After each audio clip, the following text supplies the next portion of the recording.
Assalamualaikum warahmatullahi wabarakatuh. Perkenalkan nama saya Azhar Farisa dengan NPM G1A023010. Jadi di sini saya ingin menjelaskan materi mengenai Neuron Model and Network Architecture dengan mata kuliah Artificial Neural Network atau ANN.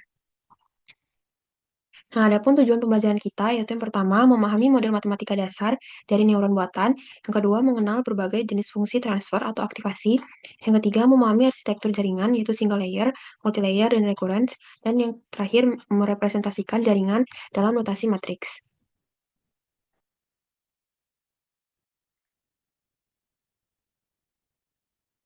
Nah, yang pertama yaitu model neuron tunggal.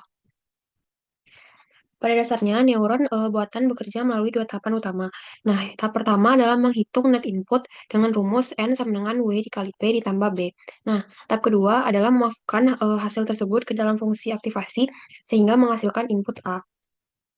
Nah, yang pertama ada P, yaitu input.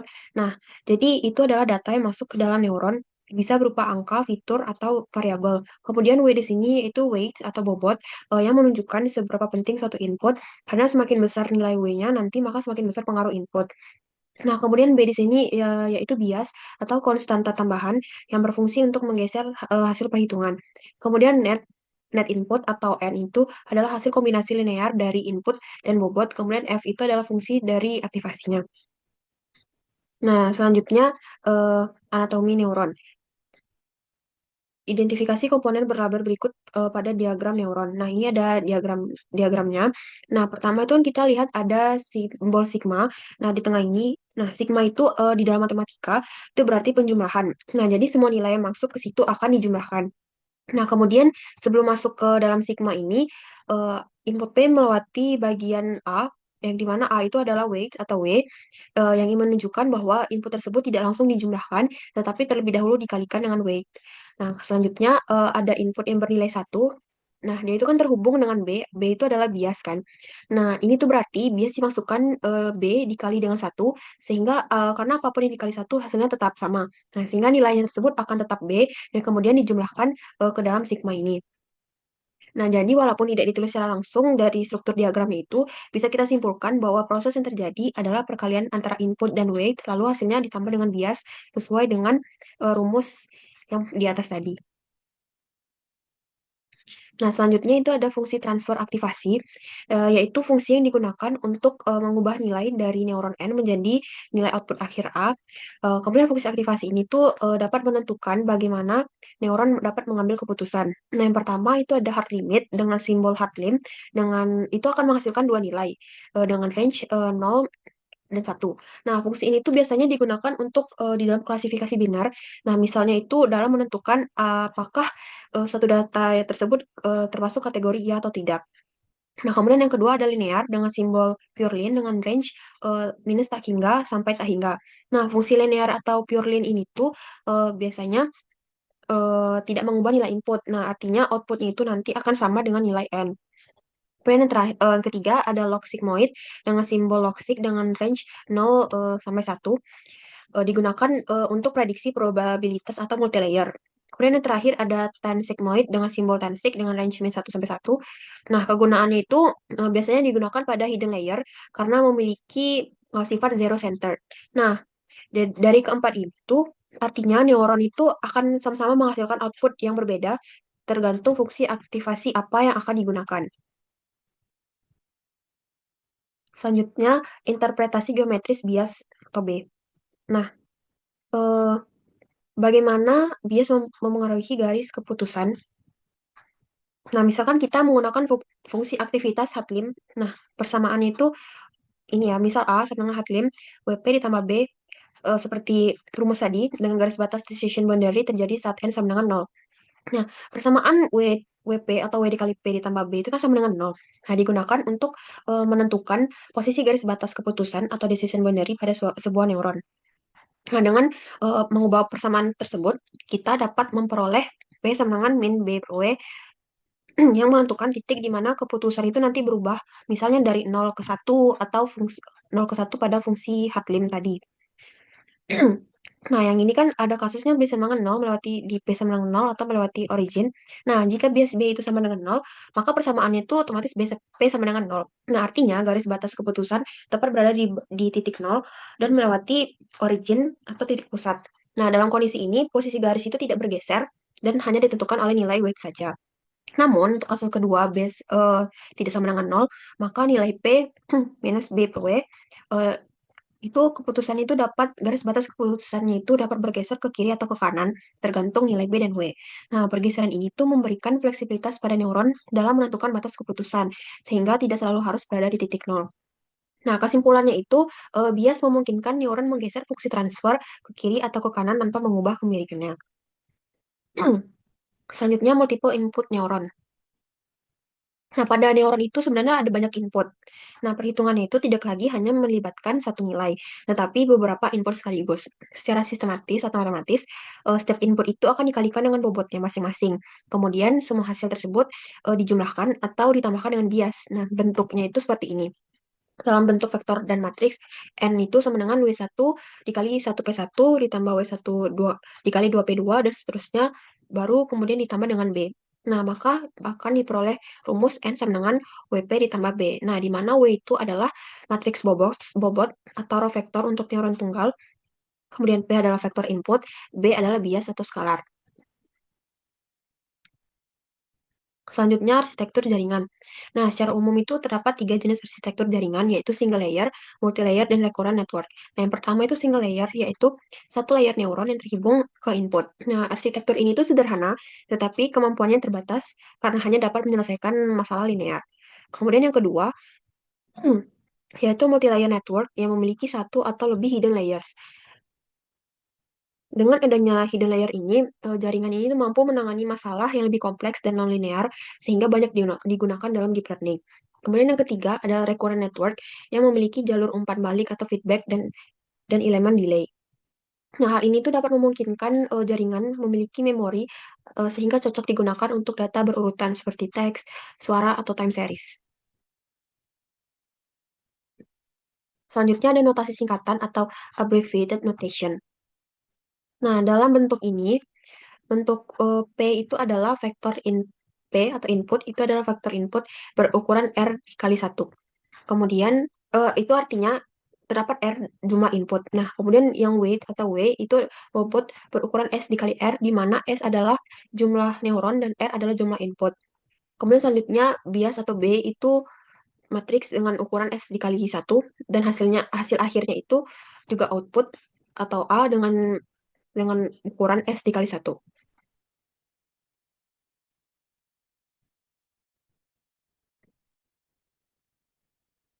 Nah, ini aktivitas Octave atau simulasi cepat. Nah, ini tuh menggunakan MATLAB. Nah, jadi diberikan matriks bobot W, W itu adalah W, bias itu adalah B, kemudian input adalah P. Kemudian yang ini tuh pure line itu adalah rumusnya, W dikali P ditambah B tadi, atau sama dengan N. Nah, diketahui yang pertama, kali ditanya output A ya. Yang pertama diketahui matriks W yaitu 1, 2, min 1, 1. Kemudian P-nya itu 1, 0,5. Dan B, min 1, 0. Jadi langsung dimasukin aja. Yang pertama itu adalah matriks yang ini. 1, 2, min 1, 0. Kemudian yang P-nya itu dimasukin 1, 0,5. 1, 0,5. Baru ditambah ini adalah B, min 1, 0. Nah, jadi hitung dulu 1 dikali 1 sama dengan 1, 2 dikali 2 dikali 0,5 sama dengan 1, min 1 dikali 1 sama dengan min 1, kemudian 1 dikali 0,5 sama dengan 0,5.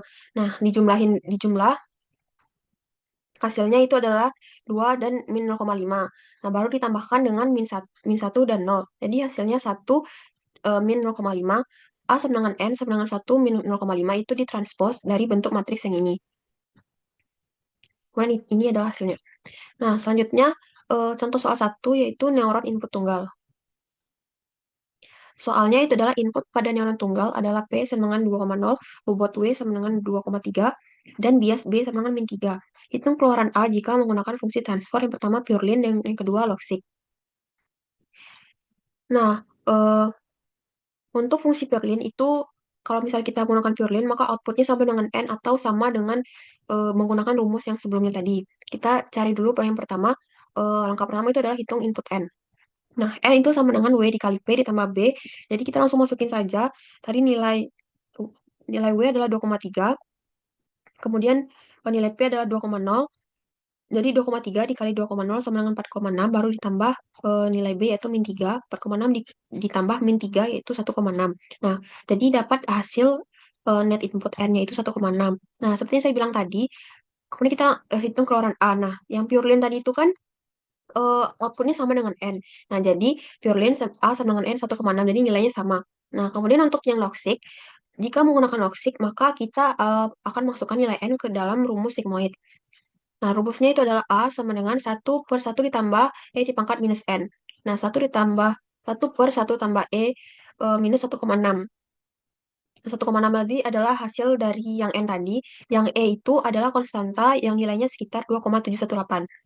Jadi setelah dipangkatkan, dijumlahkan, kemudian dibagi, itu hasilnya mendekati 0,8320. Kemudian ini adalah hasilnya. Selanjutnya itu ada contoh soal kedua, neuron input jamak.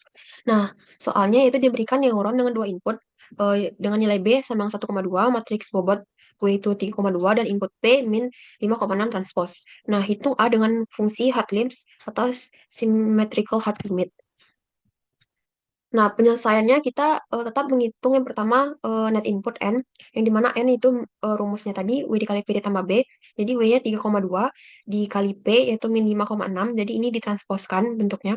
Nah, hasilnya itu nanti ditambahkan dengan 1,2 atau nilai biasnya.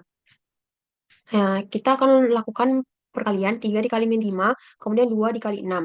Jadi hasilnya min 15 tambah 12, baru ditambah 1,2 yaitu hasilnya min 1,8. Nah, hitung keluaran A, kita kan tadi pada soal hitung A dengan fungsi hard limits. Nah, kalau kita menggunakan fungsi hard limits, aturan outputnya itu jika N lebih besar sama dengan 0, itu outputnya 1. Nah, jika N lebih kecil dari 0, outputnya min 1. Nah, sedangkan hasilnya itu tadi kan adalah min 1,8. Jadi, min 1,8 itu kan lebih kecil dari 0, maka karena lebih kecil dari 0, maka fungsi symmetrical hard limit menghasilkan A sama dengan min 1. Karena ketentuannya tadi kan, kalau melakukan hard limits itu, kalau lebih besar dari 0, itu maka positif, yaitu 1. Kalau lebih kecil dari 0, maka hasilnya negatif atau minus 1. Selanjutnya ini adalah implementasi komputasi matrix form. Nah, ini tuh yang pertama pada Python, yang kedua Octave atau MATLAB. Nah, ini eh, rumus yang digunakan pada Python dan MATLAB. Yang pertama kalau pada Python itu import numpy as snp atau numpy. Nah, n itu np dikali dot, terus w, p ditambah b, kemudian a itu logsik n. Nah, yang np dot w, p itu adalah perkalian matriksnya. Yang dimana kalau ditambah b itu menambahkan bias. Kemudian logsik n itu adalah fungsi aktivasi. Sebenarnya kurang lebih sama, cuman ini lebih dijelaskan dalam kode komputer. Kemudian untuk Octave atau MATLAB itu sama aja. N sama dengan W dikali P ditambah B. Kemudian A sama dengan logsik N. B dikali P itu kan perkalian matriks tadi. Kemudian B itu bias. Logsik N itu adalah aktivasinya. Nah, hal penting yaitu dimensi matriks itu harus sesuai ya, yaitu W berukuran S dikali R dan P berukuran R dikali 1 agar perkalian matriks bisa dilakukan. Nah, ini adalah aktivitas pemrograman atau tugas yang akan saya jelaskan pada video selanjutnya, itu pada file lain. Nah, untuk kesimpulannya adalah ini. Yang pertama, neuron buatan adalah blok bangunan dasar. Pilihan fungsi transfer menentukan kemampuan neuron, lalu arsitektur atau jumlah layer dan koneksi menentukan kompleksitas masalah yang bisa diselesaikan, dan yang terakhir notasi matriks memudahkan perhitungan pada skala besar.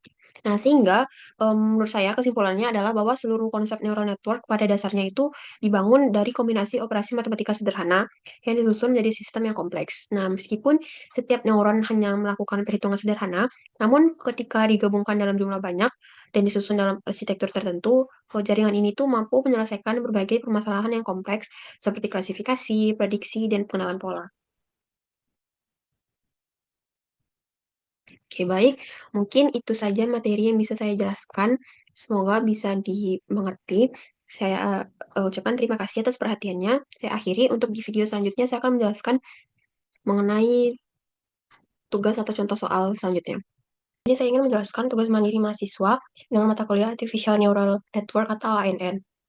Bab 2, Neuron Model and Network Architecture. Yang pertama adalah A. Lembar kerja mahasiswa atau worksheet.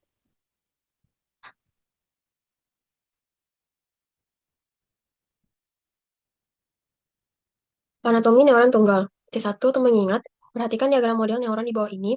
Isilah label kosong A, B, C, D, E dengan istilah parameter yang tepat. Weight, bias, net input, transfer function, dan output. Nah, yang pertama itu ada A, atau ini adalah weight, yang disebutkan dengan weight. Kemudian B ini adalah bias. Yang C itu adalah net input dengan rumus N sama dengan W dikali P ditambah B. Kemudian D ini adalah transfer function atau F. Kemudian yang terakhir E adalah output. Atau yang E ini ada A, itu output. Nah, neuron itu menerima input, lalu mengalihkannya dengan bobot atau weight, menambahkan bias, kemudian hasilnya diproses oleh fungsi aktivasi untuk menghasilkan output. Kemudian yang C1 mengingat, jelaskan apa yang dimaksud dengan parameter weight atau W, bias B, dan transfer function F pada sebuah model neuron buatan tunggal. Nah, bagaimana ketiganya saling berinteraksi menghasilkan keluaran A. Nah, pada model neuron buatan itu terdapat tiga parameter utama. Yang pertama ada weight, itu adalah parameter yang menentukan seberapa besar pengaruh satu input terhadap neuron. Karena setiap bobot itu, setiap input memiliki bobotnya masing-masing. Kemudian B atau bias itu adalah konstanta tambahan yang berfungsi untuk menggeser hasil perhitungan agar model lebih fleksibel dalam membentuk batas keputusan atau decision boundary. Kemudian yang terakhir ada transfer function atau F, itu adalah fungsi aktivasi yang mengubah nilai net input menjadi output akhir dari neuron. Kemudian C2 memahami, jaringan saraf dapat menggunakan berbagai macam fungsi aktivasi atau transfer function seperti purlin, hardlin, dan loxik. Jelaskan mengapa kita memerlukan fungsi aktivasi nonlinear seperti loxik pada arsitektur multilayer dibandingkan dengan hanya menggunakan fungsi purlin di semua layer. Oke, baik. Jadi, em, dalam jaringan saraf itu terdapat beberapa fungsi aktivasi seperti purlin atau linear, hardlin, dan loxik atau sigmoid. Nah, kenapa tidak cukup hanya menggunakan purlin saja? Karena semua layer itu menggunakan fungsi linear atau purlin, maka kombinasi beberapa layer tetap menghasilkan fungsi linear. Jaringan tidak mampu memodelkan hubungan kompleks nonlinear. Nah, jadi keunggulannya kalau menggunakan fungsi nonlinear atau loxik itu mampu menangkap pola kompleks dalam data, mengubah jaringan multilayer menjadi lebih powerful. Kemudian outputnya itu kan berada pada rentang 0 sampai 1. Nah, itu cocok untuk probabilitas. Jadi, fungsi aktivasi nonlinear seperti logic itu sangat penting dalam arsitektur multilayer karena memungkinkan jaringan mempelajari hubungan nonlinear yang tidak dapat ditangani oleh fungsi linear. Selanjutnya C3 atau menerapkan geometric interpretation diberikan fungsi A atau hotlim WP ditambah B, yang A jika W sama dengan 1 dan B sama dengan 0, sketsakan grafik A terhadap P untuk P di antara min 3 sampai 3. Nah, jika W sama dengan 1 dan B sama dengan 0, maka jika P-nya itu lebih besar sama dengan 0, itu A-nya akan menjadi 1. Nah, jika P-nya lebih kecil dari 0, itu A-nya adalah 0. Grafik berbentuk fungsi step atau loncatan dengan batas di P sama dengan 0. Nah, jika B-nya itu ini ya, jika B diubah menjadi min 1, ke arah mana grafik tersebut bergeser, jelaskan dampaknya terhadap decision boundary. Nah, jika B-nya itu min 1, maka hard limit itu kan P min 1. Nah, perubahan yang terjadi itu decision boundary berpindah dari P yang awalnya 0 menjadi P 1. Dan grafiknya itu bergeser ke kanan. Nah, jadi dampak terhadap decision boundary-nya itu apa? Decision boundary itu kan adalah titik di mana W dikali P ditambah B sama dengan 0. Nah, perubahan bias itu menyebabkan pergeseran posisi batas atau keputusan dan mengubah kondisi kapan output bernilai 1 atau 0. Nah, jadi kesimpulannya, bias itu berfungsi menggeser decision boundary tanpa mengubah bentuk fungsi sehingga meningkatkan fleksibilitas model. Selanjutnya yang keempat menganalisis, bandingkan arsitektur feed-forward network berlapis jamak atau multilayer dengan arsitektur recurrent network. Analisis bagaimana keberadaan delay atau integrator pada recurrent network memengaruhi kemampuannya dalam memproses informasi berdimensi waktu atau time series.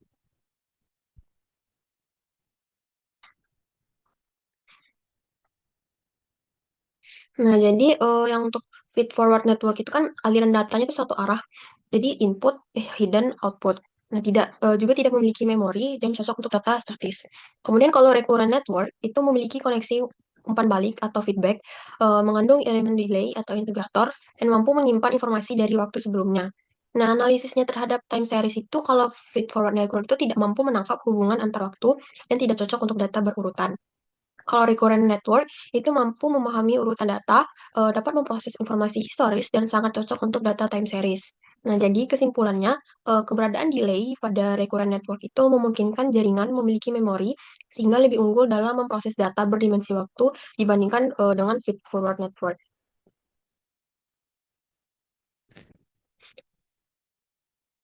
Kemudian yang terakhir, C5, mengevaluasi. Anda ditugaskan untuk merancang jaringan saraf tiruan yang memprediksi probabilitas curah hujan, yang di mana rentang nilainya harus selalu di antara 0 hingga 1. Evaluasilah penggunaan fungsi Purlin pada output layer untuk masalah ini. Apakah fungsi tersebut tepat? Jika tidak, usulkan fungsi yang lebih baik dan berikan argumentasi Anda.